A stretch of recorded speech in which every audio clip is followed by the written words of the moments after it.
The name Cha Eun-woo has long been synonymous with perfection, a face that rarely leaves the screen, a spotless public image, and a career that has moved forward steadily without major controversy.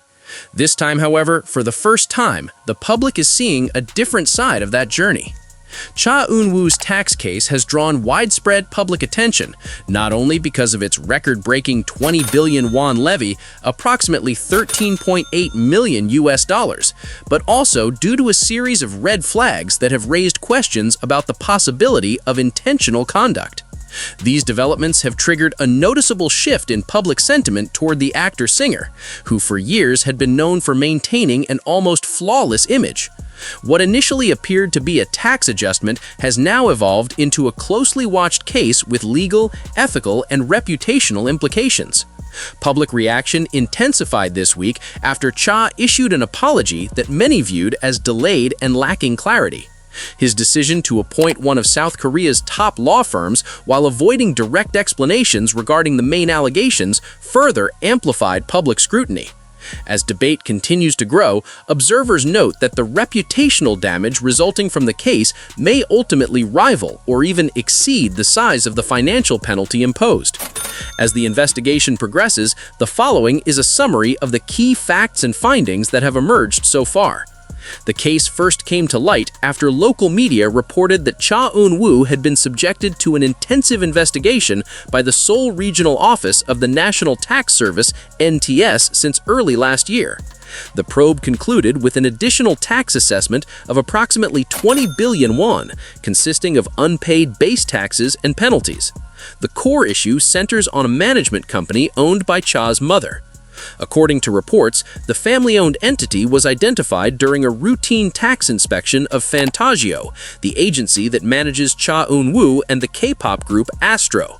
During the audit process, authorities discovered that Cha's income had been distributed among three parties: Fantagio, Cha himself, and his mother's company, a structure considered highly unusual for artists under exclusive agency contracts. Questions deepened when it was revealed that the company's registered address was listed as an eel restaurant located on Ganghwa-do Island, a business owned by Cha's parents. After the controversy surfaced, online users revisited older social media posts showing Cha visiting the restaurant, which was later used as a promotional asset by the business. These facts further intensified public scrutiny regarding the relationship between Cha, the restaurant, and the legitimacy of the company as a management entity. With a value reaching 20 billion won, the tax assessment represents the largest levy ever imposed on a Korean celebrity and stands out even by international standards. Media reports note that only a small number of global public figures have faced cases of greater magnitude, including Chinese actress Fan Bingbing, who paid 883 million yuan, approximately 120 million US dollars in 2018, and Portuguese footballer Cristiano Ronaldo, who settled his tax case for 16.8 million euros, approximately 20 million US dollars in the same year. Within South Korea, the contrast is even more striking. Prior to Cha's case, the largest tax scandal in the entertainment industry involved actor Jang Gen-suk's mother, who paid approximately 5 billion won and received a suspended prison sentence under a similarly structured arrangement. That precedent has raised concerns that Cha and his family could face far more severe consequences, including possible imprisonment should authorities conclude that intent was involved. The sheer size of the tax bill has also fueled speculation regarding Cha's earnings.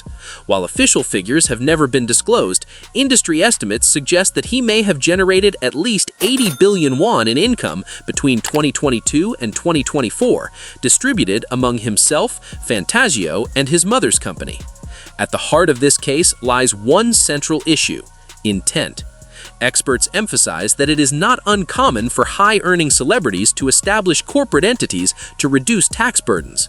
In South Korea, personal income tax rates can reach up to 45%, while corporate tax rates are capped at around 20%. However, legal tax efficiency is fundamentally different from tax evasion. Everyone wants to minimize taxes, explained lawyer and tax accountant Kim Myung-kyu in a social media post. But if someone attempts to enjoy corporate tax benefits without actually operating a legitimate business, such as maintaining staff or a real office, that crosses into tax evasion.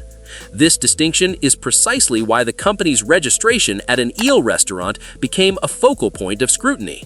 Tax accountant Moon Bora assessed that the discrepancy raised serious doubts.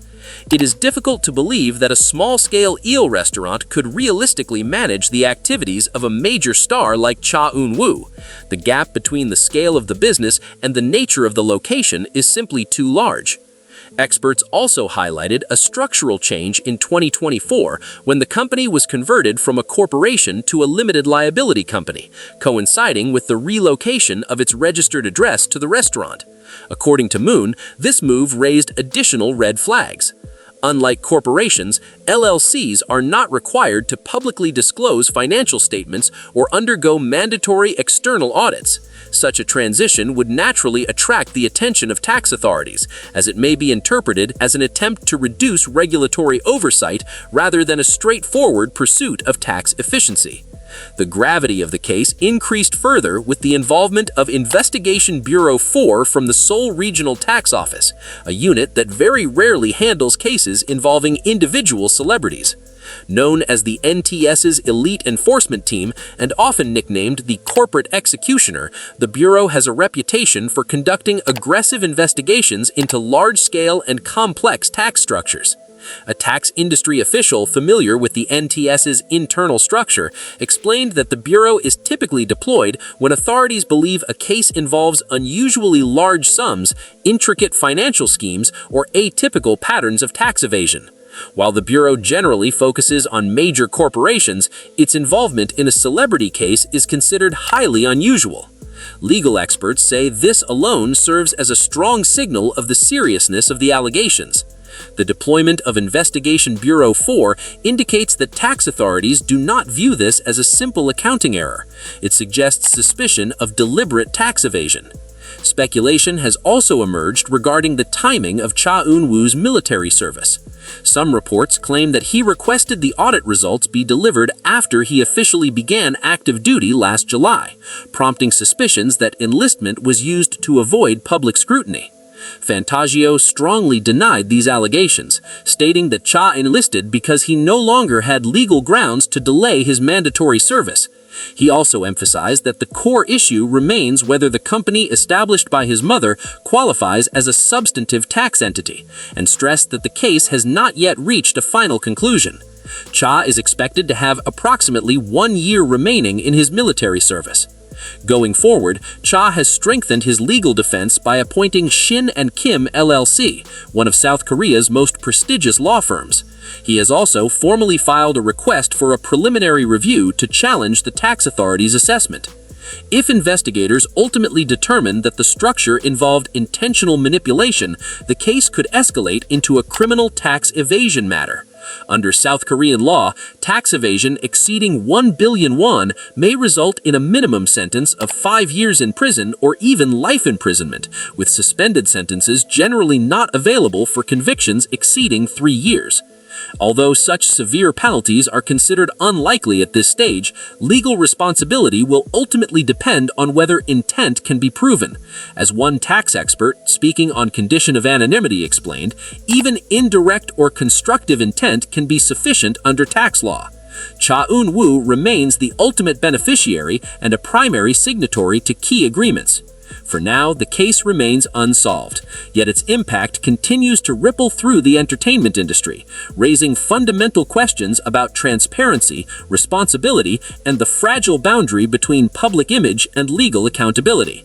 What is clear is that the case has left behind a major question, not only about the law, but about trust, about how an image built over many years can begin to waver due to a single exposed gap, and about how a public figure rises again when silence begins to replace applause.